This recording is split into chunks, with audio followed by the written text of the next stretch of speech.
Hi, welcome. Tony Christ here. Welcome to Sunshine and Transparency. Uh, this is actually a false background, but it's sort of very pleasing. Today we're going to cover ethics and morality, and we're going to talk about how it's related to belief systems, how it's connected to laws, how it isn't connected to laws, and try to draw some conclusions about it.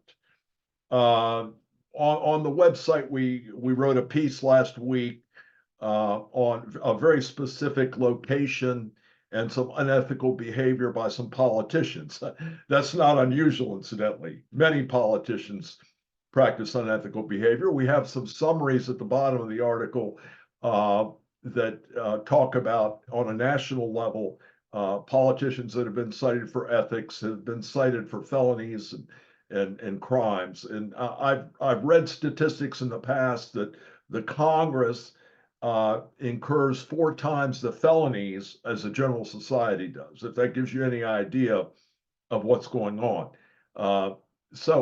But we're not on that today. We're on morals and ethics. So what are morals? Well, morals, they come about as a result of a teaching process of very young children.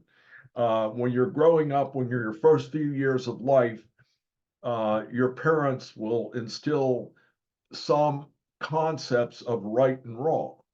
And as you grow up and you get older, you're going to encounter others that also have had concepts of right and wrong. They may not be identical to your concepts, but they're gonna have experienced them too growing up. And let's just keep it simple and talk about ethics in the context of the morals that people share. So if you have a society of a lot of people, and everyone has been exposed, and actually everyone's not exposed. There are some that miss out on it for sure, but they've been exposed to morals as they grow up. They have things in common, and that common morality throughout the society is what we call ethics. So ethics are let's just apply it to people in general. Now, are ethics always consistent with laws? No, they're not. I mean, it's unethical to scream out in a movie theater, probably, but it's not illegal. And there's a funny thing about laws. Uh, in one sense, when you have an open economy, an economy, let's call it democratic or representative economy, your ethical beliefs are going to get woven much of the time into laws. So although they're not identical to laws, they will form laws and have the weight of law if you have an open economy. Now, if you don't, your laws are more formed in a regulatory sense. And that means you have some wise guy sitting in a room, usually brighter than the average citizen, helping the bureaucrats or the people in control form regulations, which have the weight of law. Now, we have a lot of that going on today in America. We have something on the level of 30,000 regulations coming out annually, if you can believe it. And it's almost hard to believe. I read that number, and it's hard for me to even believe it. People don't even know what they are, but they do have the weight of law, and they weren't passed by legislatures. So laws, as your society grows and gets more disconnected, there are going to be more legislated laws where a representative that you've elected gets together with other representatives and they vote in a law, and they are going to be more tied to the food stock of ethics, the belief throughout the society, than regulations are. Regulations, you have the wise guy sitting in an empty room cogitating, and he just coughs up a regulation. And he has, of course, some rational reason for it. They always try to associate some rational reasons for them. So you were having a world that ethically today, you can make some comments about our ethics. Traditionally, and although we have 200 million people today who are Christians and more than that in the United States, our ethics were solely tied to Judeo-Christian beliefs. Now, let's just reflect on that a minute. Why did that context, that Judeo-Christian belief context, give us an ethical code that allowed us to progress? For example, let's look at a Muslim country. Well, Muslim countries are tied to something called Sharia law. Now, Sharia law forms their understanding of ethical, of what is ethical in their society, what is right and wrong. But it's a very strict structure. As a matter of fact, it's defined down to almost every kind of behavior you can think about. It has permitted behaviors. It has discouraged behaviors. It has forbidden behaviors. Sharia law,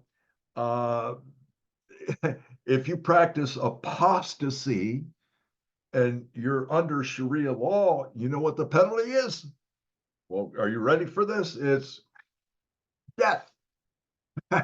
Apostasy is that you question the Muhammad, that you question the religious law, and if you question that that the Muslim faith is wrong, you can, and they're imposing Sharia law, your penalty is death. So in that kind of a structure, is it any wonder economically they haven't advanced? Of course not. It doesn't mean that they're dumber, but they're more ignorant. They're stuck in this reality where their ethics are being determined by a very heavy-handed religious doctrine, the Muslim doctrine. It's called Sharia law, and it doesn't give you much wiggle room.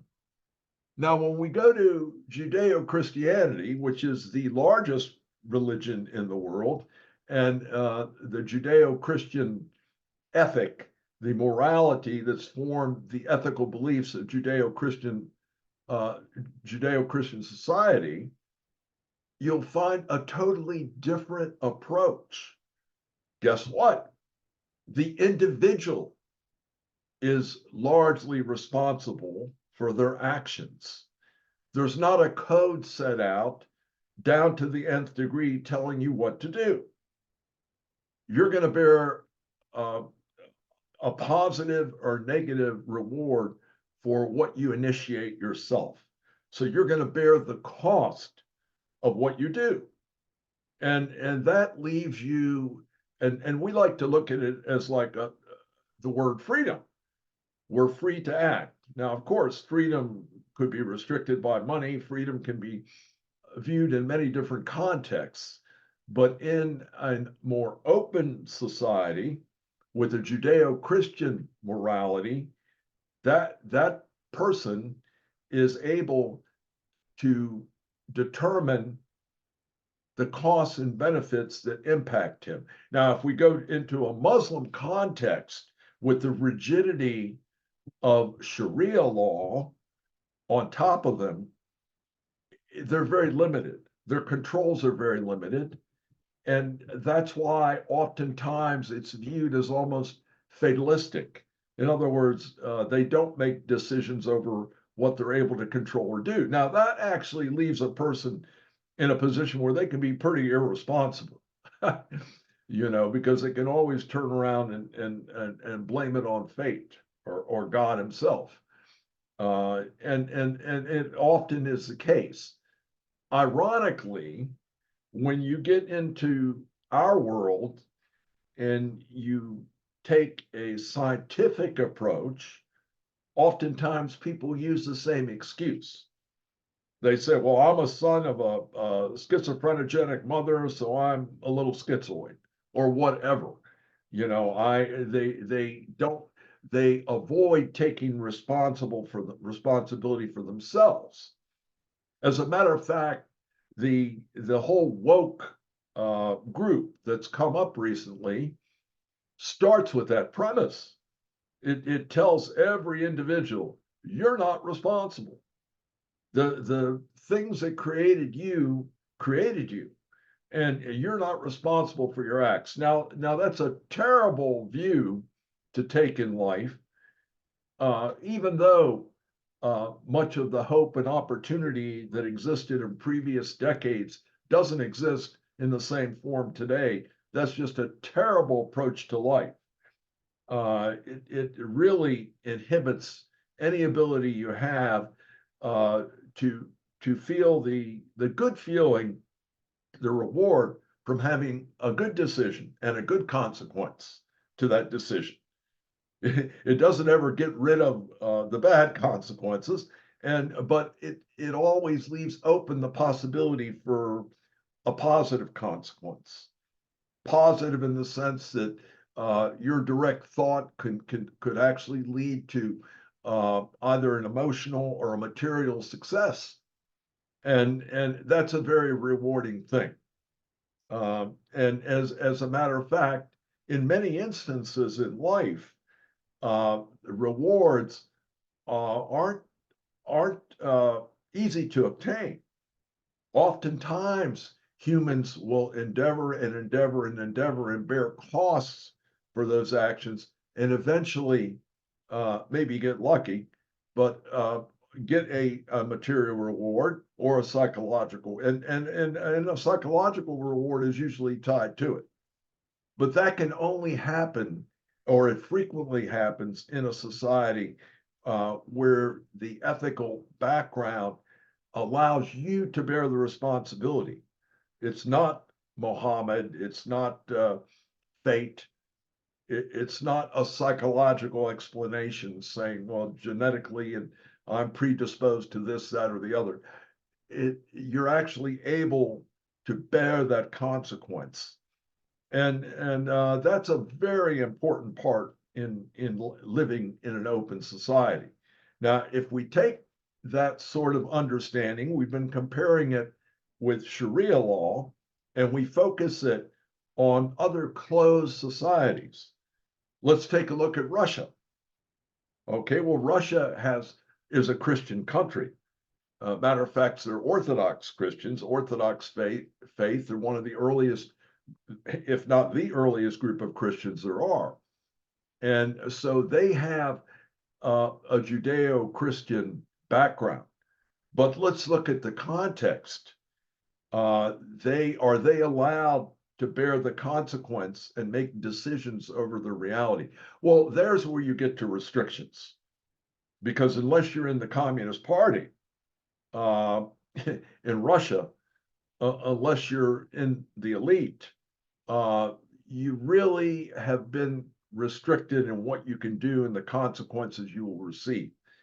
And you've also had, because of the closed system, as opposed to an open economic system, a limited direction in your life. Sometimes you didn't have the ability to decide to travel to this city in Russia and look up this job. Everything is not as open or accessible as it is in a more open system. And remember, the determinant has been, in an open system, it's been a merit-based system. So merit has been the one thing that's allowed someone to find the area. Everybody's not good at everything. To find the area one can prevail in or do better in, and pursue that and get the consequence from that effort themselves. And of course, we feel if a person is in the process of obtaining a consequence from his effort, he's going to benefit those, he or she will benefit those around them too. Now, in a closed system, maybe you don't have those options. You don't have those options. They're not made available to you.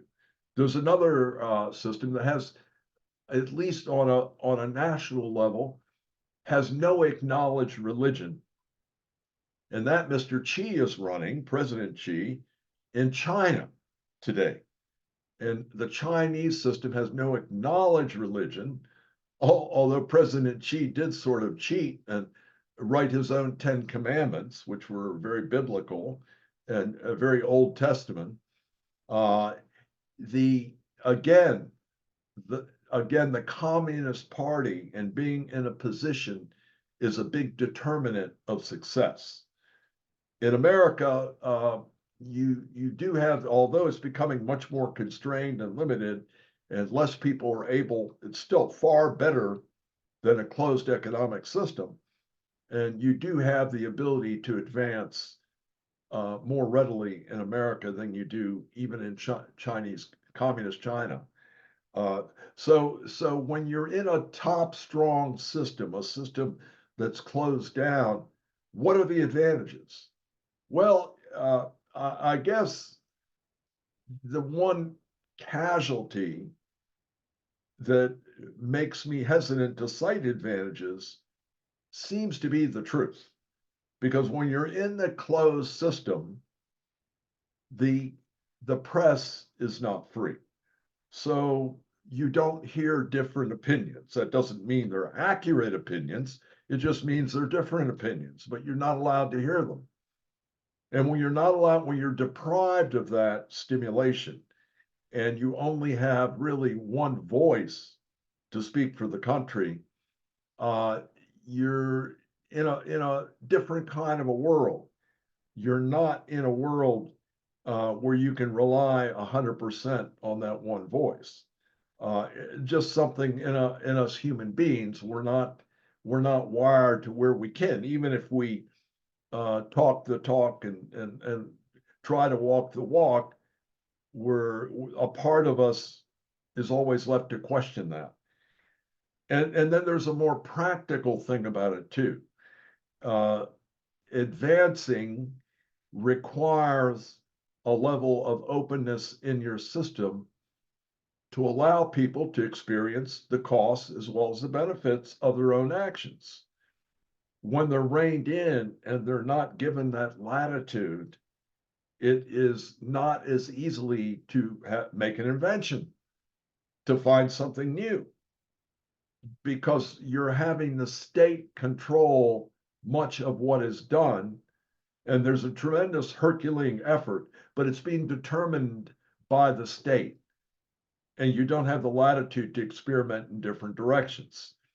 So the ethical background in the closed systems are don't allow growth of ideas, and which could lead to prosperity or increased wealth.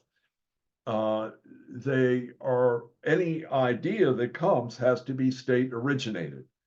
So basically, where are we today in America with our present discordant ethics? Now, I say our ethics are discordant because we have a whole group of people today in America that are not really in sync with the Judeo-Christian ethic, or they may be in sync with it, but they're not religious, or they may not be religious, and they may not be in sync with it totally, because uh, they believe in people should be entitled.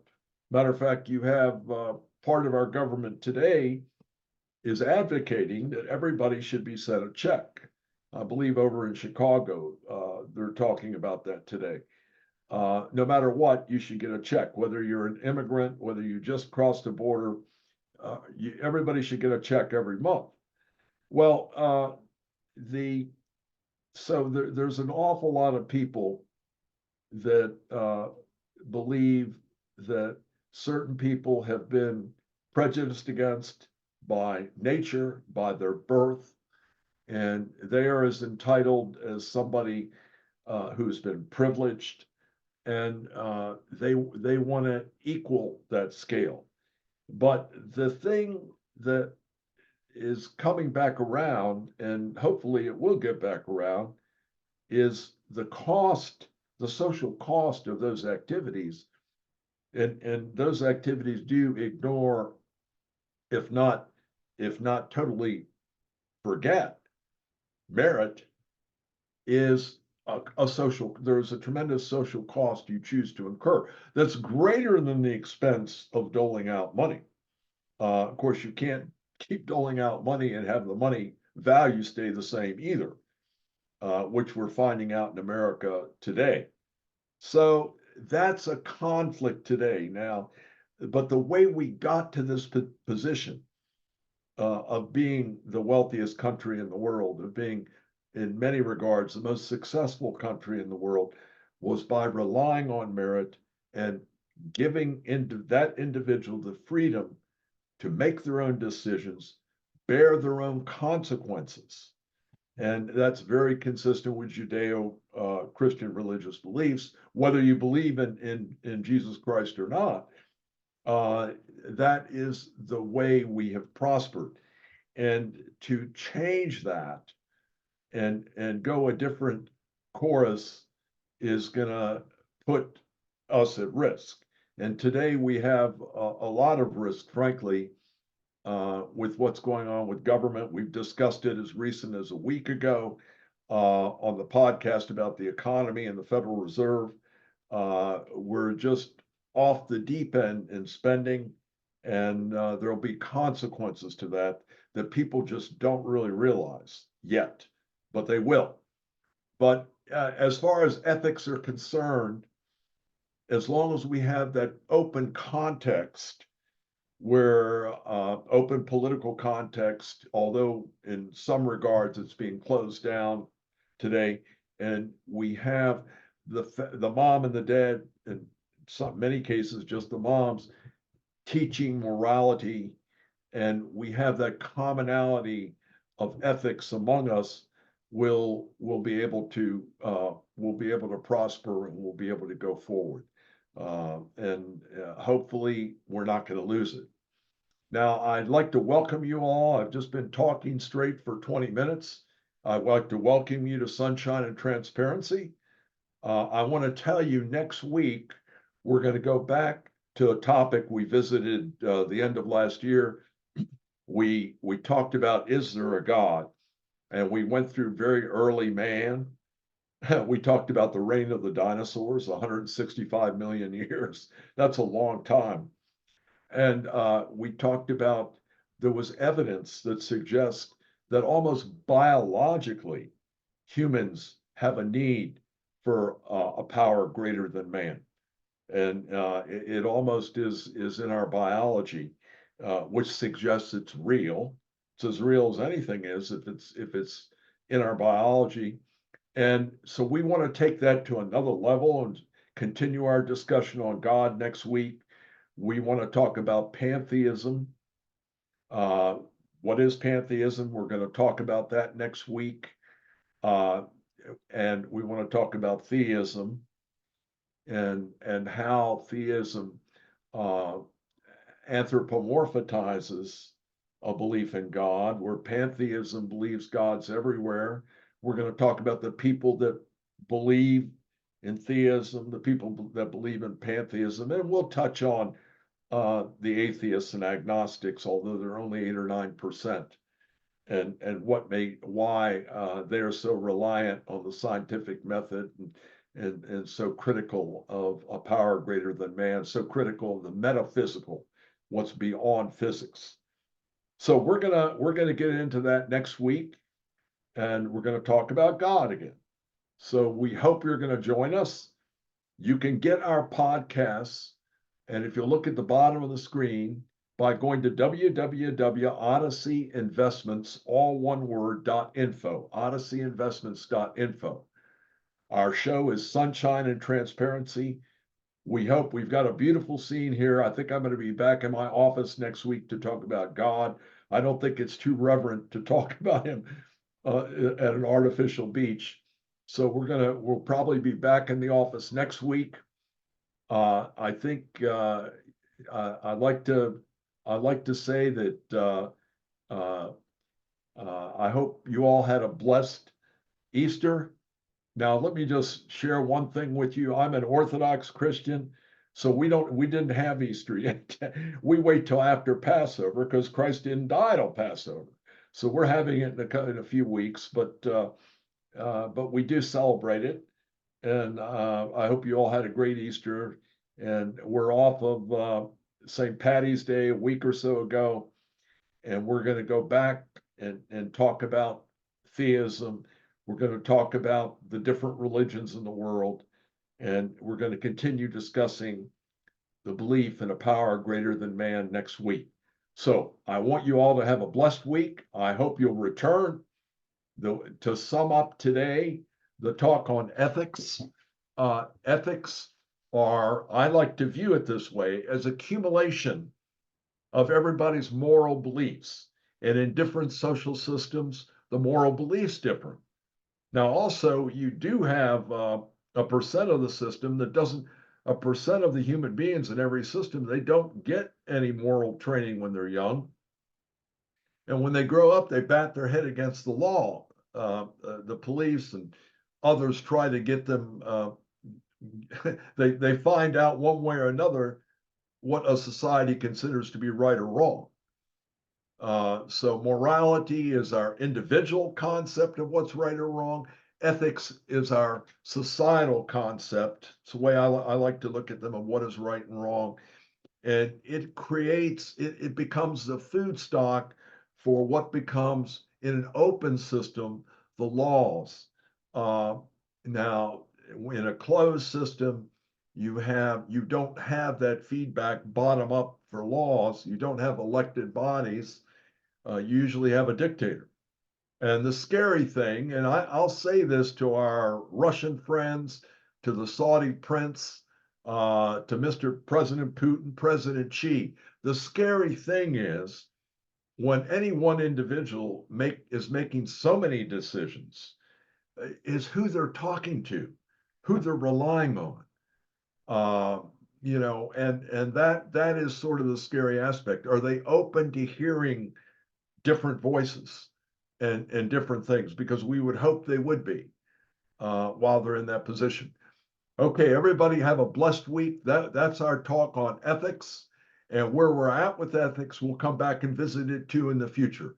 So I'll look forward to seeing you next week on Sunshine and Transparency. Here's Tony Chris saying goodbye and have a good one.